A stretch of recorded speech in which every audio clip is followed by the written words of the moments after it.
queria usar esse tempo para compartilhar o que Deus tem colocado no meu coração, que nos últimos anos, em especial de um ano para cá, né, se tornou parte para mim de uma verdadeira cruzada pessoal, né, rodando o Brasil e mesmo fora dele. Eu fiz isso em todos os estados do Brasil, batendo numa tecla que é um assunto, que é algo, né, que Deus precisou corrigir na minha vida nos últimos anos. E o apóstolo Paulo diz lá em 2 Coríntios, capítulo 1, verso 4, que com a consolação que a gente é consolado, a gente consola os outros. A gente precisa transbordar o que recebemos de bom, seja um aprendizado direto antes de errar, seja correção depois de termos errado que dá um novo rumo, né? E eu sinto esse encargo. E orando bastante ao Senhor, eu senti de ter uma conversa com vocês nessa manhã, né? E se tiver que dar um título a ela, eu vou usar um título, não lembro se era o título do filme original, mas pelo menos a tradução, quando era garoto: O Céu Pode Esperar. Eu quero que você abra a sua Bíblia comigo no livro de Eclesiastes, no capítulo 7 e no verso 17. Eclesiastes 7, 17 faz a pergunta: não seja demasiadamente perverso nem tolo. Agora vem a pergunta: por que você morreria antes da sua hora? Depois de repreender um comportamento que é chamado tolo, né, como tolice, a pergunta é: por que morreria antes da sua hora? Esse texto me deu muito material para pensar, porque de alguma forma, ao longo dos anos, dezembro desse ano eu completo 32 anos só de pastorado, pregando mais tempo, né? E se tem algo que eu fiz e participei na vida, foi velório. Talvez a frase mais ouvida em velório, depois do clássico meus pêsames, meus sentimentos, seja um comentário comum, que eu ouvi muito da boca de crentes e não crentes: pois é, quando chega a hora de alguém, não há nada que possa ser feito. E nós temos uma ideia meio que fatalista, que todo mundo tem dia e hora certa, pré-determinado para morrer. Ou seja, a maneira como eu e você escolhemos em relação ao nosso estilo de vida não teria impacto sobre isso. E esse equívoco tem nos custado caro e caro demais, né? E eu quero conversar um pouco com você a respeito disso. Porque se há uma hora pré-determinada para todo mundo, esse entendimento foi construído principalmente em cima da declaração do Salmo 139, 16, todos os meus dias foram escritos no teu livro quando nenhum deles ainda existia. E a gente muitas vezes confunde pré-ciência com pré-determinismo. Mas a Bíblia não se contradiz. A mesma Bíblia que diz que está tudo registrado, também faz a pergunta: por que morreria antes da hora? Se tem hora pré-determinada para morrer, não dá para morrer antes. Se morre antes, significa que essa hora pré-determinada não é tão inflexível quanto alguns de nós acreditamos. A Bíblia fala sobre pessoas, né, que não apenas podem encurtar os seus dias, mas fala sobre gente que pode aumentar os seus dias. Paulo, escrevendo aos Efésios, ele cita um dos 10 mandamentos: diz: honra teu pai e tua mãe, para que tudo te vá bem e você seja de longa vida sobre a terra. Então nós podemos ou aumentar ou encurtar os dias. Se há um tempo pré-determinado, não dá para aumentar nem encurtar. Se dá para aumentar e encurtar, não há um tempo pré-determinado. Então, eu e você precisamos pensar, e lógico, não dá tempo de eu entrar em detalhes, nem explanar o pano de fundo doutrinário. Aqui eu quero apresentar a versão de forma resumida, mas justamente por causa dessa maneira errada de pensar, eu durante muito tempo não me preocupava muito com algumas questões naturais, porque a gente tem a tendência de espiritualizar o que não precisa, né? Por exemplo, em Deuteronômio 22:8, Deus diz: quando você construir uma casa com terraço, faça também um parapeito, um muro de proteção. Por que é que Deus disse isso? Ele dá razão lá. Ele diz para que você não se torne culpado do sangue se alguém cair de lá. Ou seja, Deus está dizendo: se alguém cair por negligência, por falta de cuidar de vocês, não coloque a culpa em mim. Porque a gente tem a mania de jogar tudo para Deus. O camarada está distraído, olhando o celular, atravessa a avenida, atropelado, a gente diz: Deus recolheu. Imagina Deus olhando do céu e dizer: o que eu tenho a ver com isso? Né? Deus está dizendo: se eu não colocar o parapeito, alguém cair, o culpado é você. Não diga que fui eu que recolhi. Então nós espiritualizamos o que não precisa. Mas Deus prometeu proteger. Isso não nos exime da responsabilidade de nos protegermos. Tanto quando o diabo vai tentar Jesus lá no deserto, diz: por que é que você não pula do pináculo do templo? Jesus diz: também está escrito. E vai estar o Salmo 91. Aos seus anjos dará ordem a teu respeito para que te guarde. Jesus não negou que isso está lá. Ele diz: mas também está escrito. Tem o outro lado que o complementa, né? Não tentarás ao Senhor teu Deus. Eu acredito que muitos de nós temos adotado um estilo de vida que não receberia outra classificação de Jesus que não seja exatamente esse. Estamos tentando a Deus. Em nome de acreditamos que Deus cura, que Deus intervém, nós ignoramos que certas coisas não precisam ser espiritualizadas. Então, na primeira carta de Paulo a Timóteo, no capítulo 5, no verso 23, Paulo dá um conselho ao seu discípulo: não beba somente água, tome também um pouco de vinho, por causa das tuas frequentes enfermidades no estômago. Não era apenas algo momentâneo, né? O apóstolo Paulo está dizendo e Paulo tinha um ministério de curas e milagres como pouco. Ensinava sobre fé e oração como poucos. Ele não está dizendo: Timóteo, vou botar a mão na sua cabeça e vou resolver isso, ou você vai só orar a respeito. Ele dá orientações práticas. Se você fizer ajustes na sua alimentação, introduzir alguns alimentos que têm certos elementos terapêuticos que o próprio Criador fez, problema resolvido, você volta a ter saúde, né? Então, outro dia eu estava citando esse texto, até porque Romanos 15:4 diz: tudo quanto foi escrito para nosso ensino foi escrito, até esse conselho. Aí uma pessoa me questionou: você não crê que Deus cura? Eu falei: eu creio que Deus cura. E acho que só espiritualiza quem crê. Porque quem não crê vai se garantir no natural. Então, o nosso erro é justamente não apenas porque cremos, mas porque temos visto Deus agir. Mas nós não podemos jogar tudo para Ele. Eu cheguei, né, no ano de 2008, bater o peso de 153 quilos. E o que tinha de amigo tentando me alertar: toma cuidado. Mas eu estava naquela fase, né, que os médicos, eles chamam assim daquele intervalo de saúde, o health span, né? Eu costumo dizer que de perto dos 20 até perto dos 40, normalmente você faz o que quer e a conta ainda não chegou. E um dia eu recebi a visita de uma pastora amiga nossa lá da Itália, que veio acompanhada de uma discípula, uma amiga dela da igreja, que era médica. Quando ela entrou e me viu, eu estava no auge do sobrepeso, dos 153 quilos. Ela regalou os olhos e disse: pastor do céu, cada vez que eu lhe encontro, o senhor está maior do que a última vez. Ela falava bem o português, né? E ela falou: desculpa, eu sou médica, eu não consigo não tocar no assunto. Ela falou: já começamos, vamos até o fim. O senhor tem feito check-up? Para surpresa dela, esperava ou não, eu falei: sim. Ela: quando foi o último? Ela imaginou, alguns anos. Eu falei: faz 2 meses. Ela falou: e aí? Eu falei: e aí que está tudo bem. Ela fez cara que não acreditava. Eu falei para minha esposa: pega os exames. Tipo, vamos esfregar na cara dela. Quando o que ela levantou buscar: não precisa pegar. Eu falei: só está fazendo cara que não está acreditando. Ela falou: desculpa, pastor, difícil acreditar que o senhor esteja bem, mas sua palavra vale mais que o exame. Não vou olhar o exame. Quando eu me senti assim, digno de confiança, ela começou a fazer as perguntas. Ela só não olhou, ela quis saber da minha boca, né? Como é que está a questão do colesterol, triglicerídeos, pressão, diabetes? E naquele momento, surpreendentemente, estava tudo bem, porque eu ainda estava no tal do health span. À medida que eu fui dando os resultados, ela falou: certeza que foi um cardiologista que fez esse check-up? Eu falei: sim. Ela falou: estou curioso para saber o que ele falou no final. Eu falei: olha, ele estava com a cara que nem a da senhora, assim, de que não está gostando.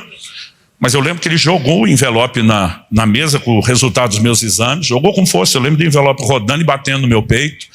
E ele falou assim: digamos que o senhor tem mais sorte do que juízo. Não era para, com peso desse, estar com resultados tão bons. E dentro de mim eu estou sorrindo, pensando: some de Deus. Que é aquela espiritualização que muitos de nós temos feito. No momento que eu falei isso, ela me interrompeu e falou: desculpa, eu vou discordar do seu médico. Ela falou: pastor, o senhor não está tendo sorte. O senhor só está ganhando tempo. E ela falou uma frase que seria o início do processo. Ela diz: pastor, lembre de uma coisa, o corpo é que nem cartão de crédito. Primeiro o senhor gasta, depois chega a fatura. Ela falou: e o senhor está gastando pra caramba, está arrebentando tudo quanto é limite. Essa conta vai chegar e vai chegar alto. E na hora assim, eu tento lidar com aquilo, resistir na minha mente, mas eu nunca mais consegui esquecer essa frase. Ela ficou martelando na minha cabeça. Não produziu resultado imediato. 1 ano depois, a pressão disparou. Tive que começar a controlar com remédio. 1 ano depois da pressão, já 2 depois da conversa, foi a vez da diabetes. Chegou com força. Quando eu vi a combinação dos dois, apavorado, comecei a perder peso. Perdi num ano, dentro de um período de 1 ano, até menos do que 1 ano, 27 quilos. Quando eu bati 126 quilos, sumiu a diabetes, resolveu a pressão e eu malandramente parei de emagrecer. Ainda ficaria uns 3 anos e meio mais ou menos com esse sobrepeso, mas naquela fase que eu já estava dizendo assim: estou administrando, porque eu vi que a conta tinha chegado. Mas depois de uns 3 anos e pouco, Deus começou a mandar um exército de gente para me confrontar, me cobrar, me corrigir, e aquilo foi se tornando progressivo. Eu brinco que 2013 Foi o ano da conspiração divina. Eu apanhava de todo lado. E valia tudo, dedo no olho, mordida, cotovelada, né? Mas teve 3 conversas que realmente foram parte assim da fase final de entender e começar a mudar o processo. Um deles foi um amigo que me abordou. E quando eu falo amigo, é daqueles que têm coragem de botar o dedo na sua cara, te corrigir. E ele um dia me aborda e fala assim: Subirá, pelo amor de Deus, você tem que se cuidar. Você recebeu de Deus um dom especial, nós não podemos te perder cedo. Quando ele falou isso, eu já reagi. Porque essa tentativa de me assustar com a morte, muita gente já tinha tentado, ninguém nunca conseguiu. Um médico uma vez falou isso para mim, né? Ele simplesmente olhou, quando eu estava no auge sobrepeso, falou: você conhece alguém que tem o seu peso e pelo menos 70 anos? Eu pensei, falei, não estou lembrando de ninguém. Ele falou: pensa bem, não precisa ser amigo próximo. Eu pensei, esgotei todos os níveis de relacionamento, mesmo que superficiais. Falei: doutor, não lembro de ninguém. Ele falou: não lembra porque não tem. Eu falei: emagrece até os 70? Ele falou: não, morre antes. Mas ninguém nunca me assustou com essa ideia, porque eu dizia para as pessoas: o crente não morre, é promovido e transferido, né? Sai daqui da filial, vai para a matriz, vai trabalhar mais perto do chefe. E eu simplesmente conversava isso. Então, quando esse amigo meu começou, eu já acionei o modo faca tramontina, corte rápido. Não podemos te perder. Eu olhei para ele e falei: para mim o morrer é lucro. Citando Filipenses 1. E disparei outra frase de Paulo: partir estar com Cristo é incomparavelmente melhor. E eu pensei: vou matar essa conversa no início, antes de começar. O que eu não esperava era o faca tramontina, o corte rápido que veio do outro lado. Ele olha para mim e fala assim: e se você der a sorte de morrer? Falei: como é que é? Ele falou: meu amigo, vai estudar estatística.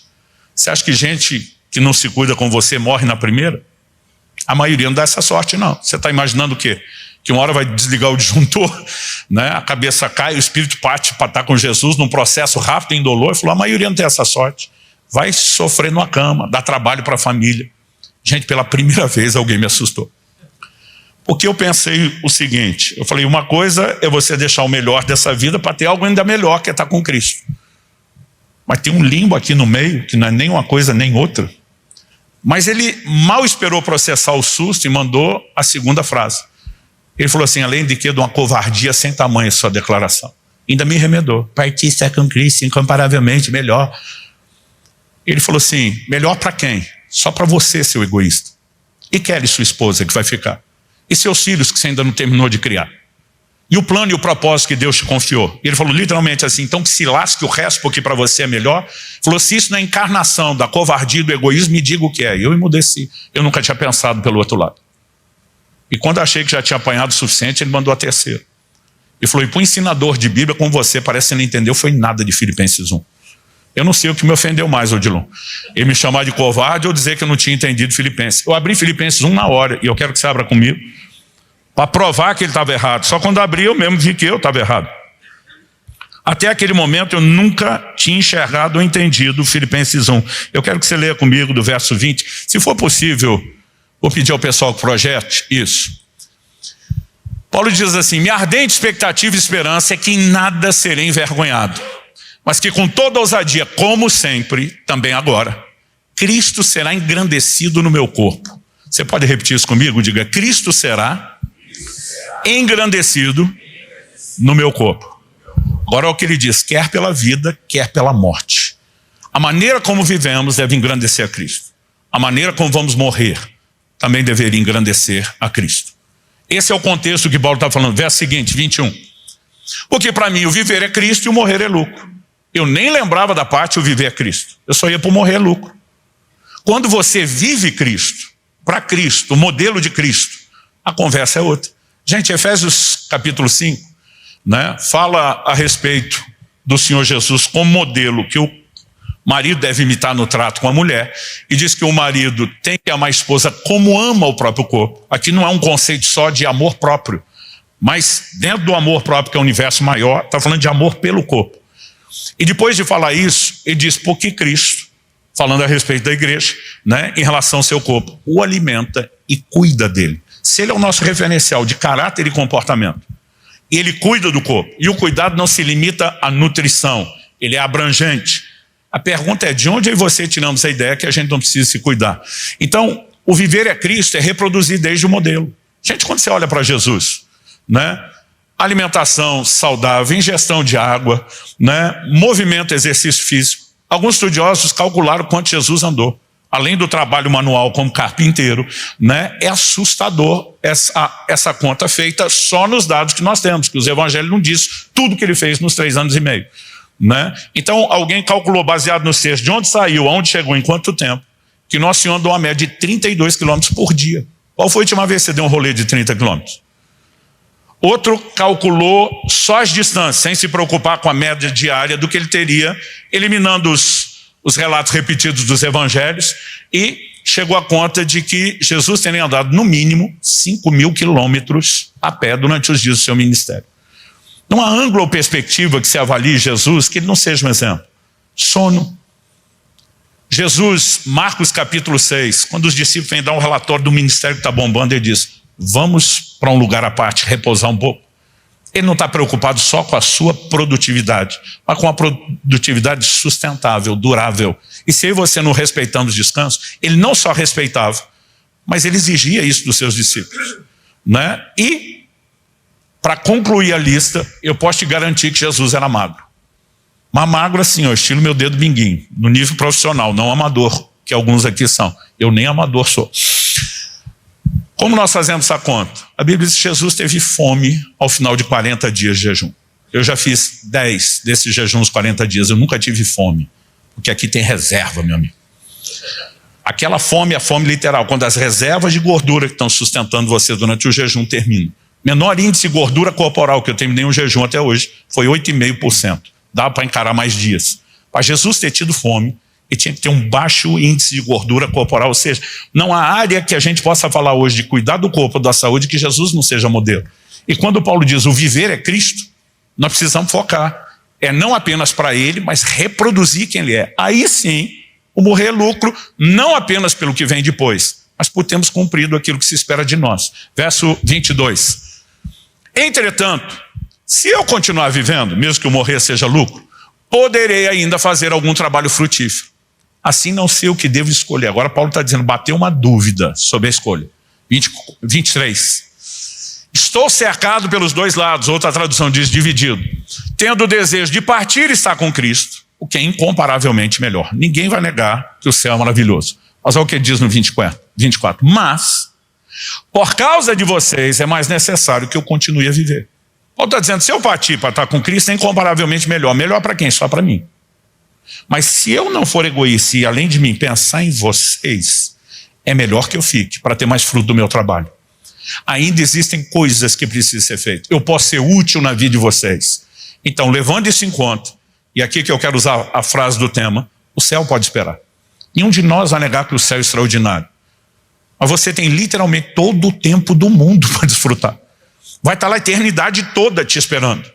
Não há razão alguma para que eu e você apressemos a nossa partida às custas de comprometer o plano e o propósito de Deus. Verso 25, ele encerra dizendo, convencido disso, estou certo de que ficarei, permanecerei com todos vocês, para que progridam e tenham alegria na fé. Observe que partir mais cedo ou ficar mais tempo, Paulo diz, minha escolha. Ele não joga isso como fosse uma decisão arbitrária ou unilateral de Deus. Há muitos motivos pelos quais alguém pode interromper isso. Você tem desde alguém que decide tirar a própria vida, como gente que não ousaria fazer isso, mas como Elias diz, tira o Senhor, eu não. E há muita gente desistindo, por inúmeros motivos. Quando você olha para Elias, é evidente que ele tem um burnout. Sem contar a batalha espiritual que está, um estresse absurdo no nível emocional e físico. E alguns de nós não estamos carregando a estrutura necessária, olhando as 3 áreas de espírito, alma e corpo, para suportarmos a batalha na qual nós estamos envolvidos. E nós precisamos repensar a maneira como estamos lidando com o corpo. Essa primeira conversa com esse amigo foi uma pancada. Pouco tempo depois, me apresentaram um outro pastor, esse não era amigo, tinha acabado de conhecer. Supostamente, quando você está conhecendo alguém, você se esforça para ser simpático, apresentar a melhor versão. Esse camarada não fez esforço nenhum para me agradar. Primeira pergunta que ele me fez, a hora que nos apresentaram. Falou, você já ouviu falar de um avivalista escocês? Escocês não. Eu acho que é escocês. escocês, chamado Robert Murray M'Cheyne. Falei, já ouvi falar do M'Cheyne. Conhece as frases, citações dele? Ele nem deixava eu falar, né? Era perguntas em sequência. Conhece as frases, citações dele? Falei, algumas, se tem uma deles no último livro, era o último da época. Ele falou, conhece a mais célebre? Falei, olha, eu não tenho certeza se eu conheço. Ele falou, se não sabe, não conhece. Eu pensei, está para o crime, está estreando uma ferradura nova aqui hoje. E ele olhou para mim e citou a frase mais célebre do M'Cheyne. Foi a que ele proferiu no leito de morte. Detalhe, um dos ministérios que mais chacoalhou a Escócia. Faleceu aos 29 anos. Não chegou aos 30. E a frase, por ele citada no leito de morte, foi: Deus me deu um cavalo e uma mensagem. Eu matei o cavalo. Já não posso levar a mensagem. Basicamente, ele estava dizendo: o propósito será comprometido, porque eu não cuidei do meu corpo como deveria. Associado ao que eu tinha entendido de Filipenses 1 e da outra conversa, foi a segunda pancada. Essas duas primeiras conversas, eu, usando a alegoria do boxe, eu digo que foram knockdown. Me botaram na lona, mas não me desmaiaram, não me apagaram. Mas viria a terceira. Essa aconteceu em novembro de 2013. As minhas andanças pelo Brasil, mas em especial alguns países da Europa, me perguntavam muito se eu conhecia um pastor brasileiro chamado Paulo Canuto. De tanto me perguntaram, eu fui ficando curioso. Quem é? Quero conhecer. Descubro que em novembro de 2013 a gente ia falar numa mesma conferência em São Paulo. Eu faria abertura na primeira noite e no encerramento. O problema é que eu falava na quinta noite, sexta de manhã, eu já viajava para outro estado, para outra conferência. Eu não iria ouvi-lo. Então eu estava torcendo para ele estar lá na primeira noite, para a gente conhecer, e felizmente ele estava. Quando terminou o evento, os organizadores fizeram uma janta para os pré-eletores na igreja mesmo. Hoje em dia já não janto depois de culto. E naquela época comia na hora e na quantidade errada. Então quando nós fomos comer, meu prato era uma montanha, e eu olhei para o dele, a hora que a gente se encontrou depois de servir, e era um pratinho daquele que a gente chama simbólico. Mal sujou o prato, tinha quase nada. Eu simplesmente olhei e pensei em voz alta: está se cuidando. É lógico que eu não queria conversar sobre aquilo. O tamanho do meu prato, com o peso que eu estava, nessa época eu estava ali na fase dos 126 quilos. Quando eu falei, está se cuidando, ele respondeu com uma pergunta: quantos anos você tem? Fora que eu pensei, deu ruim. Quando alguém com mais de 60 anos pergunta sua idade, ele vai te dar sermão, pode esperar isso. E eu já respondi com a cara meio desanimado, né? Eu estava para fazer 41, estava com 40 anos, já adiantei, falei 41. Ele falou, não, estou perguntando sua idade. Acho que ele percebeu minha reação, quis se explicar. Porque ele falou assim, quando eu estava com 44 anos, ele falou, achei que você estava perto dos 40, eu morri. Ele falou isso, eu olhei para ele e falei, você o quê? Eu pensei, eu não ouvi direito. Ele falou, eu morri. Eu falei, como morreu? Ele falou, eu morri. Ele falou, eu tenho o laudo médico da minha morte. Ele apresentou Eva, a esposa que estava do lado dele, e falou, ela é minha testemunha. Foi ela que me socorreu, me levou para o hospital, assistiu tudo. Eu, curioso, comecei a fazer um monte de perguntas. Eu sempre brinco, não é todo dia que você conversa com alguém que já morreu. Eu já conversei com vários, eu faço muita pergunta. E para encurtar a história, ele falou, olha, meu corpo entrou em falência aos 44 anos. Os médicos me reanimaram 5 vezes. Eu falei, nas 4 primeiras eu voltei. Na 5ª eu não voltei mais. Falei, como é que você sabe que não voltou? Ele falou, porque eu me vi em espírito saindo do meu corpo. Meu corpo está deitado na maca. O médico continua o procedimento, falou, acompanhei pelo relógio da parede. Não tinha noção que eles tentavam isso por tanto tempo. Foi em torno de 1 hora. Né? Eu acho que o limite costuma ser uns 40 minutos. Ele falou, tentou muito a 5ª vez. Quando não deu mais, ele falou, estou assistindo do lado de fora, toda a cena. Falou, e minha versão bate nos mínimos detalhes, com a da minha esposa e a do médico. Quando ele interrompeu o procedimento, dizendo, não há o que ser feito, eu vi o desespero da minha esposa, ela pedindo, ele explicando por que não tentaria. Ele falou, acompanhei tudo. Eu vi o que ele falou quando tirou a aliança do meu dedo, entregou para ela. Eu vi que horas era no relógio da parede, quando ele assinou o meu lado. Estou vendo tudo isso do lado de fora. E ele falou, Jesus apareceu atrás de mim. Ele falou, pensa numa presença que não precisa de anúncio.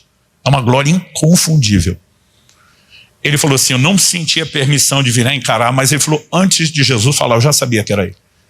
Como ele deu a deixa antes de Jesus falar, eu curioso já falei, perguntei, falei, o que ele falou? Ele me disse que Jesus chegou perto do ouvido dele e sussurrou a seguinte frase, você é um suicida. Eu estremeci, eu sabia para onde é aquela conversa. O Senhor continuou falando para ele, disse, eu tinha um plano extraordinário para a sua vida. E você conseguiu abortá-lo porque nunca cuidou do seu corpo. Quando eu ouvi essa frase, nunca cuidou do corpo, eu interrompi ele. Falei, para, será gordo? Tipo, vamos falar rasgado comigo? Ele falou, não. A única coisa que estava em ordem era o meu peso. Tudo o resto era uma bagunça. Não me alimentava direito, não me exercitava, não dormia, não descansava, né? Ele falou, minha vida era uma bagunça. E ele falou assim, cara, 44 anos, meu corpo entrou em falência. E eu lembro que eu larguei a interjeição de espanto dos carioca. Caraca! E quando falei caraca, ele falou, calma que fica pior. Eu estou tentando pensar, como é que pode ficar pior? Você acabou de assistir você saindo do corpo, sua mulher desesperada com a sua partida, Jesus te chamando de suicida e dizendo que você encurtou seus dias e abortou o plano, como é que pode ficar pior? Ele falou, não, Jesus me deu uma visão do que seria o velório do dia seguinte. Foi o velório que nunca aconteceu, eu assisti. Ele falou, eu tenho isso na minha memória, como qualquer fato real da minha vida. Ele falou, penso numa memória que me fez mudar de vida e que me faz lembrar aquela mensagem. Eu vi meu corpo arrumado no caixão, decorado com flores, amigos, familiares chorando, as coroas de flores do lado de fora, aquele ambiente velório que você, como pastor, conhece bem. Ele falou, então alguém chegava perto do corpo, estendia a mão na direção do meu corpo e dizia, mas o Paulo era uma bênção. Por que será que Deus o recolheu tão cedo? A conta nós sempre jogamos para Deus. Nessa hora, que a pessoa fazia o comentário da visão, Jesus continuava falando no ouvido dele enquanto ele tinha visão. Jesus disse, além de abortar o meu plano e o meu propósito para a sua vida, você faz com que eu seja julgado. Jesus disse, eu não te recolhi coisa nenhuma, foi você que se matou, mas agora as pessoas me julgam pela sua negligência. E o chão sumiu debaixo do meu pé. Se as duas primeiras conversas foram knockdown, essa foi knockout. E eu levantei daquela mesa e eu falei para Deus, nunca mais o Senhor vai me corrigir de novo, sabe? Eu falei, eu não sei porque eu cheguei até aqui, porque eu fui tão teimoso, porque eu nunca ouvi ninguém. Mas eu falei, a partir de hoje muda. Eu falei, nós dois sabemos que eu não vou mudar da noite para o dia. Eu falei para Deus, eu vou ter que repensar tudo que eu acredito. E eu não sei te dizer nesses últimos anos quantas vezes eu fiquei lendo essa Bíblia de Gênesis, Apocalipse, procurando versículo por versículo, tudo que a Bíblia fala sobre o cuidado do corpo, sobre a nossa responsabilidade com a morte. E eu não só descobri que a Bíblia não joga a conta para Deus, como o tempo todo fala da nossa responsabilidade. E eu e você precisamos tomar uma decisão. Qual é a decisão? Viver para cumprir o propósito.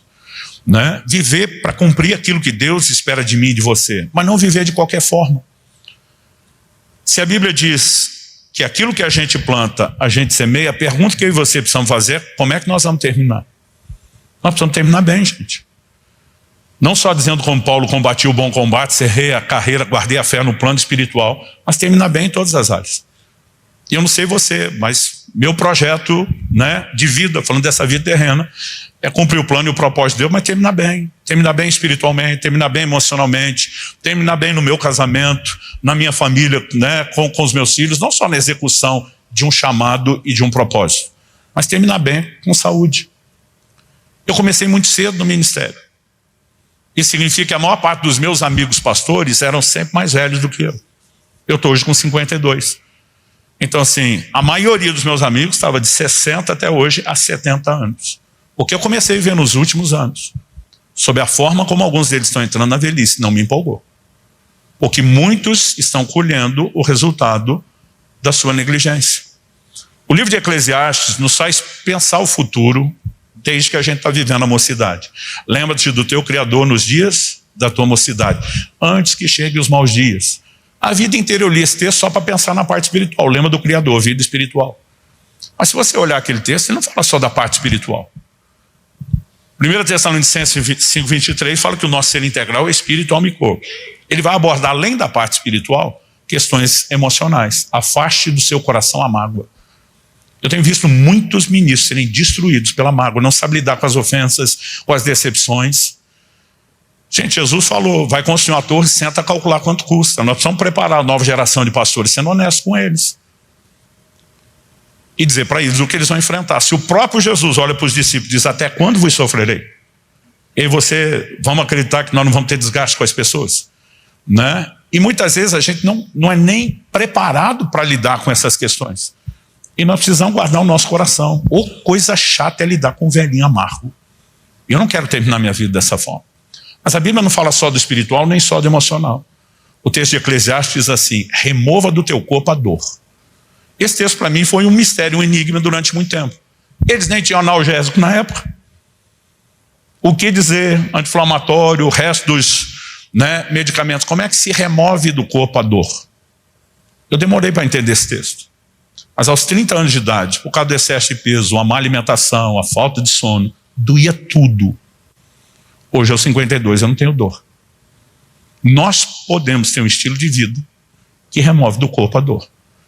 E nós podemos, em cada uma dessas áreas, trabalhar, né, uma dimensão de cuidado. Eu não estou tentando colocar o cuidado do corpo acima do espírito e do emocional.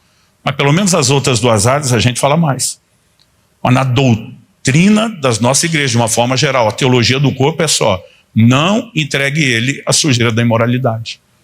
Eu falei que Paulo diz antes sobre engrandecer a Deus no corpo. E nós precisamos entender que isso envolve várias questões. Na primeira carta de Paulo aos Coríntios, se puder projetar 1 Coríntios 6,19, o apóstolo Paulo faz uma pergunta que eu chamo de sarcástica e retórica, né? Por quê? A pergunta que ele faz é: vocês não sabem que o corpo de vocês é o templo do Espírito Santo? É o santuário do Espírito Santo que está em vocês, que vocês receberam de Deus e que vocês não pertencem a vocês mesmos. Por que eu chamo de sarcástica e retórica? Porque Paulo sabia que os coríntios sabiam que o corpo era o santuário do Espírito. A solução: como é que você sabe que Paulo sabia, que os coríntios sabiam? Ele já falou isso na carta, gente. Primeiro aos Coríntios 3,16, ele afirma isso. E no 17 ele diz: se alguém destruir o corpo, que é o santuário do Espírito, Deus o destruirá. Ou seja, nós não podemos esculhambar o corpo, fazer o que queremos com ele e achar que não vai ter, né, um dia de prestação de contas diante de Deus. Então agora ele está dizendo: vocês não sabem que o corpo é santuário do Espírito Santo e que vocês não são donos de vocês mesmos, vocês não se pertencem. Por que nós não nos pertencemos? Verso seguinte, o 20, ele começa com a conjunção explicativa. Por quê? Que é a palavra de ligação entre o raciocínio está sendo construído, a explicação que vem depois. Porque vocês foram comprados por preço. Ele está dizendo: você não é seu dono porque você tem um dono. Seu dono é quem te comprou. Agora, pois, se você entende o que é ser comprado, redenção, glorifiquem a Deus no corpo de vocês. Então assim, a gente tem a responsabilidade de glorificar a Deus no corpo. Agora, qual é o contexto dessa declaração? Verso 18, se der para voltar aí. Fujam da imoralidade sexual. Qualquer outro pecado que uma pessoa cometer é fora do corpo. Mas aquele que pratica imoralidade sexual peca contra o próprio corpo. Gente, não é difícil entender que glorificar a Deus com o corpo, em essência, Paulo está dizendo: você não tem o direito de pegar o seu corpo e botá-lo na lama da imoralidade, porque o corpo não é seu, é santuário do Espírito Santo. Você tem um dono que exige que você glorifique. Glorificar é o uso correto. E não é difícil entender esse aspecto de fugir da imoralidade. Eu entendi isso com 15 anos de idade, gente. Recém-batizado do Espírito Santo, lendo esse texto, isso queimou meu coração de uma forma que eu fiz a Deus uma promessa. Eu falei para Deus: esse corpo nunca vai conhecer imoralidade. E tenho sustentado a promessa até hoje. Mas foi só uns 11 anos atrás, depois da conversa com o Paulo Canuto, que eu parei para me questionar: mas é só isso? E com só isso eu não estou diminuindo a importância de fugir da imoralidade. Só é a pergunta feita no sentido de exclusividade de aplicação, só serve para essa área. Porque se o contexto imediato é imoralidade, se você voltar um pouquinho antes no verso 13, Paulo estava falando de outro assunto. Ele diz: Deus fez o estômago para os alimentos e os alimentos para o estômago. Antes de falar de moralidade, ele está falando de alimentação. E a pergunta a ser feita é: nós temos que glorificar Deus com o corpo nessa área? A resposta implícita na lógica é sim. Mas apesar de aqui a gente ter algo implícito, nós temos uma declaração explícita em 1 Coríntios 10:31. Um versículo que durante anos eu não enxerguei. Ou quando enxergava, achava que era só para falar do ritual, né, dos ritos cerimoniais do Antigo Testamento, ou dos alimentos proibidos, ou da comida do culto a ídolos. Em 1 Coríntios 10:31 a Bíblia diz: portanto, se vocês comem, ou bebem, ou fazem qualquer outra coisa, serve para tudo, façam tudo para a glória de Deus. Você pode repetir isso comigo? Diga: fazer tudo para a glória de Deus. Agora, o tudo começa por comer e beber, e depois entra o resto. Eu me questionei aos 41 anos de idade, mesmo tendo prometido aos 15 nunca entregar o corpo à imoralidade, e não tendo feito isso porque eu queria glorificar Deus. A pergunta que eu fiz foi: eu já comi ou bebi para a glória de Deus? E a resposta assustadora, chocante para mim foi: não. O que eu fazia, na verdade, era uma desonra a Deus. Eu tive que aprender a mudar não apenas quantidade, mas qualidade.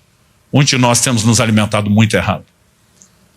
Quando você vê 2 Reis capítulo 4, Eliseu chegando em Gilgal, A Bíblia diz que havia fome na terra, o que pressupõe ausência de alimentos. Eliseu fala para um dos discípulos: prepara um cozido para os filhos dos profetas. A Bíblia diz que ele sai. Época de fome, gente, não é para ter comida dando sopa, sobrando. E ele encontra uma trepadeira silvestre cheia de fruto. Como sabemos cheia? A Bíblia diz que ele encheu a capa deles. Não deu nem para levar na mão. Eu fico imaginando o que aquele garoto pensou. Se ele era meio espiritual, deve ter pensado: provisão de Deus. Se era um pouquinho mais carnal, deve ter pensado: dei sorte. O que ele não parou para pensar é porque ninguém colheu aquilo.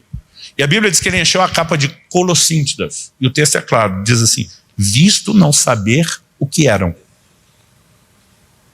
Curioso que quando Deus chamou minha atenção, visto não saber o que era, eu fui estudar o que eram as colossíntidas, porque eu nunca soube.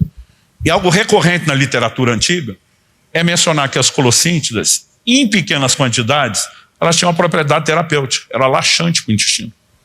Mas em grande quantidade, não remetia só à vulga diarreia. Elas eram altamente tóxicas e chegavam a causar sangramento intestinal até a morte. Quando a comida é servida, alguém grita morte na panela. E não era força de expressão, tipo, estou morrendo de fome ou de sede, onde a gente não está morrendo de verdade. Ali era morte. E se Eliseu não intervisse com um milagre, eles não teriam sobrevivido à comida e não havia muita opção. Foi necessário um milagre. O dia que eu estou lendo esse texto, o Espírito Santo fala comigo: por que a morte foi parar na panela? Eu nem pensei muito, falei: ignorância do cozinheiro, que botou veneno lá sem saber. Na hora que eu falei isso, ele me pergunta: e quanto à ignorância de vocês hoje? Não está botando morte na panela, no prato e no corpo de vocês? Gente, a maioria de nós não tem noção de quanto veneno a gente ingere. Desde aditivos químicos, conservante, corante, né, saborizantes, aromatizantes. A indústria alimentícia agora está apostando alto nos realçadores de sabor. Seu corpo não sabe o que faz com tanto derivado de petróleo que você consome nos produtos alimentícios. E pela desinformação, interpreta como se fossem hormônios. Hormônios são hipossolúveis, armazenados, diluídos em gordura. E a tireoide de todo mundo está uma bagunça há muito tempo. As doenças autoimunes dobram no mundo a cada 5 anos. Cada 5, dobra de novo e de novo e de novo. Não me diga que é só o poder diagnóstico. Os cientistas da longevidade estão dizendo que nós só temos um remédio: voltar a comer como nossos avós e bisavós. Ou seja, cortar industrializados, processados, ultraprocessados. Né? A lista aqui pode ir longe. Se a gente for falar de açúcar e glúten, então, que são venenos absurdos, então a gente vai ter que reaprender muita coisa. Né? Eu, durante muito tempo, como hiperativo, acreditava que dormir era perda de tempo. Meu médico, há 10 anos atrás, o dia que eu falei isso na cara dele, eu falei: ó, você quer que eu durma 8 horas? Eu dormia de 4 a 6. Eu dizia: 8 horas é um terço do dia, eu não quero passar um terço da minha vida dormindo. Olhei para ele e todo hiperativo se gloria disso. Falei: para mim dormir é perda de tempo. Ele olhou para mim e falou assim: eu acho tão interessante quando encontro alguém mais sábio que o próprio Criador. Você apelou, miserável. Às vezes a gente acha que tem uma ideia melhor do que a de Deus. Eu já tinha escrito o livro sobre o cuidado do corpo, estava rodando na gráfica em janeiro do ano passado. Eu estava num retiro de jejum e Deus me pregou uma peça, eu brinco. Ele falou assim: assim que você chegar nesse lugar de retiro, eu já estava no 7º dia de um jejum. Ele falou: os primeiros 3 dias, não beba água. Eu nunca tinha ficado mais de um dia sem água. Normalmente o limite bíblico para jejum sem água são 3 dias. Ele falou assim: durante 3 dias não beba água, não saia do quarto, não fale com ninguém.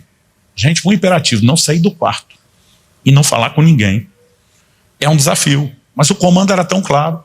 Já que não ia beber água, eu pensei: não posso me exercitar, nem dentro do quarto, senão vou ter sede. Então era uma atividade a menos. Pastor, mas não li a Bíblia? Horas, mas não enchi o dia. E eu li a Bíblia toda em um mês. Mas não enchia o dia lendo a Bíblia. E lendo com calma, anotando, estudando, cruzando referência. Não orava horas, mas não enchia o dia. Aproveitava para adorar horas, mas não enchia o dia. Eu dormia até doer as costas, como diziam os antigos, que não tinha o que fazer. Dava um soninho no meio da tarde, descansava de novo.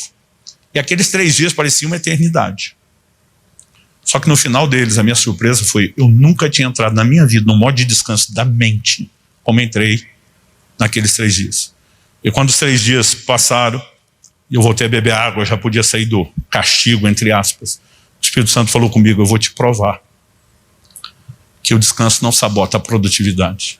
Ele falou, hoje você vive diferente, mas você não crê nisso de pleno coração. Ele diz, você adotou um padrão de disciplina, de sono e descanso, mas você ainda não entendeu como deveria. Ele falou, eu vou te provar. E depois desses 3 dias, Deus me deu um desenho de um livro. Eu escrevi um livro de mais de 300 páginas em 10 dias. Meu recorde era o livro do jejum. Escrevi 270 páginas em 40 dias. Eu queria escrever um livro sobre jejum e jejum. Então terminei as últimas linhas do último capítulo, nas últimas horas do último dia. Era o meu recorde. Agora eu escrevi um livro maior, com 1 mês de folga. Ou seja, muitos de nós não queremos perder 3 dias de descanso, mas perdemos 1 mês de produtividade. Então assim, não existe lógica num estilo de vida que nós estamos adotando. Não, mas a igreja demanda. Ok, você quer ser pastor por quantas décadas? Ou pelo menos continuar derramando sua sabedoria mesmo depois de ter passado o cajado. Nós vamos ter que repensar algumas coisas. Eu não vim te apontar o dedo, eu não vim julgar você. Eu conheci pouca gente tão esculhambada como eu fui em todas essas áreas do cuidado do corpo. Muito pouca gente. Eu estava assim entre os piores pecadores dessa área. Agora você pergunta, pastor Luciano, o senhor acordou um dia resmungando, hoje é dia de maldade, o que é que eu posso fazer para acabar com a minha saúde? Não. Então a pergunta lá de Eclesiastes é, não seja tolo. Por que morreria antes da hora? Morrer antes da hora é chamado tolice. E tem 2 tipos de tolice. Uma é a ignorância, a outra é a negligência. E não importa qual das duas. Tem gente que está pecando como eu pecava por ignorância, por não entender. Mas tem gente que depois de entender não quer mudar. Aí para mim é um pouco mais de tolice, porque ele está pecando por negligência. Mas nós vamos ter que repensar. Um dia desse minha esposa olhou para mim e ela tirou onda comigo dizendo assim, quem é você? Quem está aí? O que você fez com meu marido? Eu comecei a rir, ela falou, se um dia, nós vamos completar 30 anos de casado esse ano. Ela falou assim, se um dia alguém me dissesse, se é cuidar de alimentação, nutrição, do jeito que você faz, né? Ela falou assim, se alguém me dissesse a cuidar de sono, de exercício físico como você faz, ela falou, eu não teria acreditado. Eu falei, nem eu. E minha mudança não foi toda da noite para o dia. Um dia desse um amigo que estava próximo, ele falou, você pontua tudo que come? Eu falei, sim. Contar caloria? Eu falei, mais do que isso. Eu controlo os macronutrientes. O que eu como de gordura, o que eu como de proteína, o que eu como de carboidrato, né? Ele falou, e essas cápsulas que você toma? Eu falei, suplementação, eu controlo tudo de uma maneira que você não entende. Ele falou, isso virou uma religião. Eu falei, não é uma religião. Eu falei, eu descobri que é parte da mesma. Eu só não conhecia. E aí ele ficou bem quietinho, pensando, né? Então assim, eu comecei a perceber algumas coisas. Aos 41 anos de idade, minha idade metabólica biológica era de mais de 70 anos, gente. Aos 52, ela regrediu para menos de 40. Então assim, nós podemos virar o jogo. Você lembra do que Caleb falou para Josué? Quando diz, eu quero esse monte. Imagina o Josué olhando para o Caleb, como quem disse, você está com 85 anos de idade. E diz, minha força para entrar e sair, para guerrear, é a mesma de 45 anos atrás. O que ele está dizendo? Idade cronológica, 85. Idade biológica ou metabólica, 40. Hoje em dia nós estamos invertendo. Idade cronológica, 40, e a biológica já está em 85. Nós estamos jogando invertido. Quando você vê a disposição de Paulo na velhice, de pregar, apanhar, sofrer, dizer, eu carrego no meu corpo as marcas de Cristo, mas está firme e forte, tem que ter algum desafio e inspiração para mim e para você. Então assim, eu não vim te julgar nem pelo seu passado, nem pelo seu presente. Só estou tentando te apresentar uma nova proposta de futuro. Agora eu acredito que ninguém muda. Não existe mudança de comportamento sem mudança de mentalidade. Transformai-vos, Romanos 12, pela renovação da vossa mente. E você não muda a mentalidade ouvindo um assunto desse por 40, 45 minutos. Então, o meu encorajamento, né, é que você possa acessar aqueles livros. Meu médico, a gente queria escrever um livro todo junto, ia ficar muito grande. Aí a gente tinha pensado o seguinte, eu faço mais a parte bíblica e da minha experiência, faz a parte médica e científica, mas o meu médico também, além de cristão, é pastor. Ele foi enchendo a parte dele de Bíblia. E um hábito que eu desenvolvi, é tudo que eu vou lendo, ele me botou para ler muito material médico científico na última década, eu costumo já extraindo citações de gente que tem peso e autoridade. Então o material que eu estava preparando também estava cheio. A gente olhou e falou, cara, é melhor publicar 2 livros. Mas a gente organizou isso de maneira que eles não fossem repetitivos, e sim complementares, até quando a gente aborda os mesmos assuntos. E ali, nesses dois materiais, tem muita coisa boa, né? Mas um capítulo que ele tem no livro dele sobre detoxicação e um no meu chamado Os Efeitos Saudáveis do Jejum, é uma descoberta, uma redescoberta, vamos dizer assim, recente da medicina. Em 2016, o Prêmio Nobel de Medicina foi dado a um pesquisador japonês que comprovou, documentou por quase 20 anos, o que décadas antes já tinha dado um prêmio Nobel a outro cientista, que é o processo chamado autofagia, limpeza do corpo, das células. E esse camarada demonstrou e comprovou de forma inquestionável diante da ciência que a partir de 16 horas em jejum, seu corpo ativa um modo de autofagia. Foi a partir disso que começou uma febre no mundo todo chamada jejum intermitente, você já deve ter ouvido falar disso. Eu vivo isso como estilo de vida. Eu normalmente como numa janela de 6, 7 horas, fico 17, 18 horas sem comer todo dia.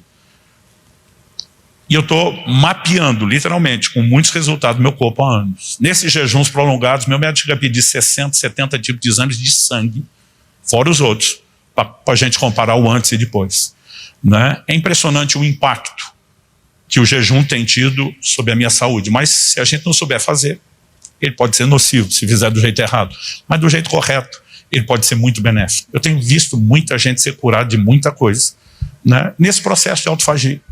Das coisas que você nem imagina a variedade. Esse dia um pastor amigo meu fez 40 dias de jejum.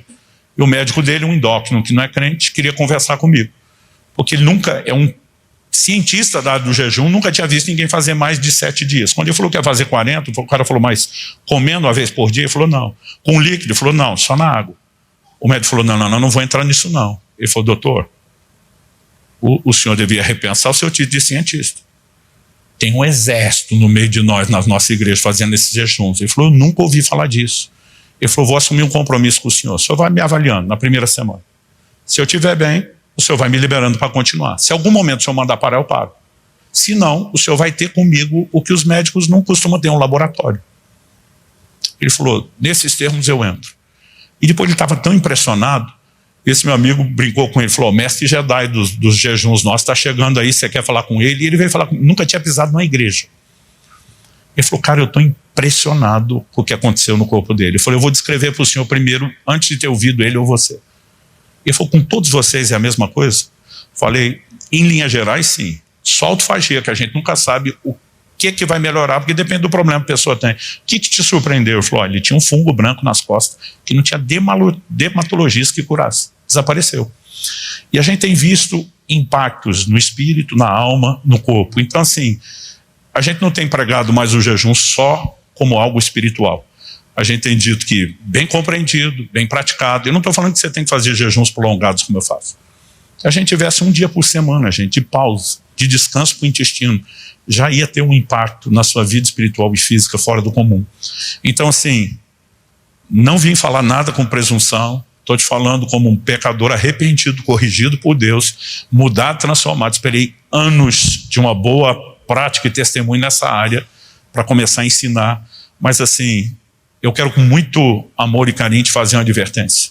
A gente não quer você só frutificando hoje e descartável daqui a alguns anos, né? A gente quer que você termine bem em todas as áreas. Eu espero de alguma forma poder contribuir com isso, né? A gente, como eu falei, está disponibilizando um volume maior de material que pode te ajudar não só a mudar a mente, mas algo que eu descobri nesse processo aqui, eu termino, foi que a constância, ela depende do seu nível de convicção. A turma fala, pastor, o senhor mudou tudo uma vez? Eu falei, claro que não. Perdia peso, ganhava um pouco. Perdia de novo, ganhava um pouco, até estabilizar. Dormia 8 horas, demorou muito tempo eu consegui dormir 8, meu corpo não estava habituado. Mas daqui a pouco na correria começava a me perder, tinha cuidado novo. Começava a treinar, daqui a pouco me perdia na correria, não está exercitando. Todo mundo, ninguém muda tudo de uma vez. E quem tenta normalmente não consegue. Mas o que eu descobri, que a base da constância é a convicção. Então você não precisa só mudar a mentalidade. Quanto mais convicto você vai se tornando à medida que muda, mais constância você vai apresentar. Eu espero de alguma forma te ajudar com isso. Alguém tem que tirar esse microfone de mim. Acho que a gente podia orar se arrependendo, Luiz? Pedindo a Deus graça, entendimento. Vamos ficar em pé para parecer que está acabando?